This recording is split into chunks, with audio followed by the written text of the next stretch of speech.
Hello မင်္ဂလာပါရှင်တောက်ကြနေညနေပိုင်းအတွက်တော့ကီးလေးတစ်ချက်ပြပေးမယ်ပေါ့နော်1နဲ့3နဲ့ပေါင်း4ကို2ကီးက6ဘူးထွက်တယ်3နဲ့8နဲ့ပေါင်းတော့168ကီးက1ဘူးထွက်တယ်8နဲ့4နဲ့ပေါင်းတော့2ခွန်4ကီးက6လေးဆိုပြီးထွက်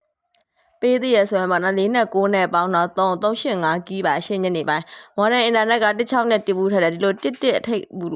ထိတ်တူရင်ပေါ့နော်ငွေရဆိုရင်အပူထားမှမဟုတ်ဆိုရင်3ညလာတတ်တယ်ဒါပေမဲ့နှစ်ဟိုပေါ့ညီမချင်းအနေနဲ့ဆိုရင်2ခွန်ချင်းရင်ချင်းမချင်းဆိုဘရိတ်အဲ့တော့385ကီးကို2ခွန်ချင်းရောဘရိတ်နဲ့လောက်ထားတာဒီ10ကွက်ရပါတယ်ရှင်းဒါပေမဲ့ဈေးကွက်ကိုတစ်ချက်ကြည့်တော့လေဈေးကွက်မှာ1638ဘရိတ်ကြီးတွေ့နေရပါတော့တွေ့တော့ဒီကီးနယ်ပဲ1638ဘရိတ်ကိုကတ်လိုက်တော့6ကွက်တောင်းရတယ်ပေါ့နော်ဒါပေမဲ့အရန်ကနန်းနေရများနေတော့လေဘယ်ဟာထိုးရမလဲညီမအကြံမပေးတော့ဘူးပေါ့နော်ဒီ3ကွက်လေးပဲညီမပေးလိုက်မယ်ညီမက6ပရိတ်ကိုပို့ကြိုက်တယ်ပေါ့နော်6ပရိတ်ကြိုက်တော့9 1ရယ်2 4ရယ်6ခွန်ရယ်ဒါလေးပဲညီမပေးချင်ပါတယ်ရှင့်ထိုးရဒီထက်ကနေပြီးတော့ကိုကြိုက်တဲ့ဟာပေါ့နော်ကိုကီးနဲ့ကိုကြိုက်တဲ့ဟိုခဏန်းလေးပါရင်ထည့်ပြီးတော့ထိုးကြပါပေါ့နော်အဲ့လိုပေးပါရစေ